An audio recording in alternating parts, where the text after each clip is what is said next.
નમસ્કાર, આપ જોઈ રહ્યા છો ટીવી 13 ગુજરાતી। આપની સાથે હું છું લવલીન। બ્રેડીની શરૂઆત મહત્વના સમાચારોની સાથે કરીશું। રાજ્યમાં છેલ્લા 24 કલાકમાં 14 તાલુકાઓમાં વરસાદી માહોલ જામ્યો છે।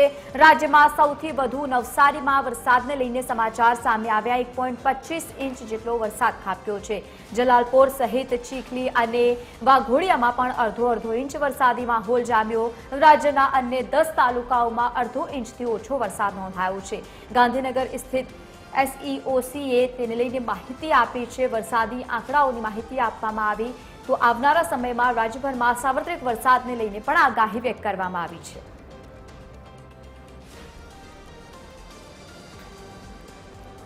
વરસાદને લઈને આ સમાચાર સામે આવ્યા। રાજ્યમાં સૌથી વધુ વરસાદ જો કે નવસારીમાં નોંધાયો છે। રાજ્યમાં 10 તાલુકાઓમાં વરસાદને લઈને સમાચાર સામે આવ્યા। આવનારા સમયમાં રાજ્યમાં સાર્વત્રિક વરસાદની આગાહી છે।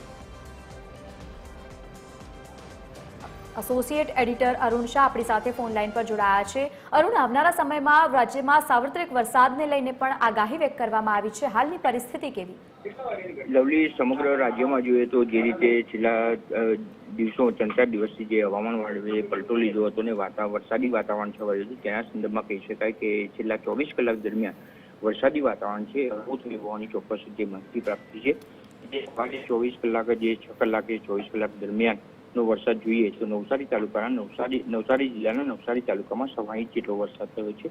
આ ઉપરાંત જોઈએ તો જલાલપુર, ચીખલી, વાઘોડિયામાં અડધો ઇંચ જેટલો વરસાદ થયો છે અને અન્ય 10 તાલુકામાં 1.5 ઇંચ કરતાં પણ ઓછો વરસાદ થયો। એટલે ચોક્કસ રીતે કહી શકાય કે જે વરસાદનું વાતાવરણ છે વરસાદ હળવો થયો છે।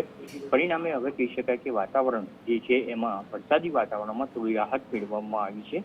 હવે પછી જે રીતે હવામાન વિભાગે આગાહી કરી સંદર્ભમાં અત્યારે પરિસ્થિતિ રાબેતા મુજબની થઈ જાય એ પ્રમાણેની પરિસ્થિતિ હવામાન વિભાગે વ્યક્ત કરી છે। તે પ્રમાણે પરિસ્થિતિ થાય તેવી પૂરી શક્યતા છે। લવલી, આભાર સમગ્ર માહિતી સાથે જોડાવા બદલ। રાજ્યમાં હાલ વરસાદને લઈને સમાચાર સામે આવ્યા, જો કે આવનારા સમયમાં રાજ્યમાં સાર્વત્રિક વરસાદને લઈને પણ આગાહી છે।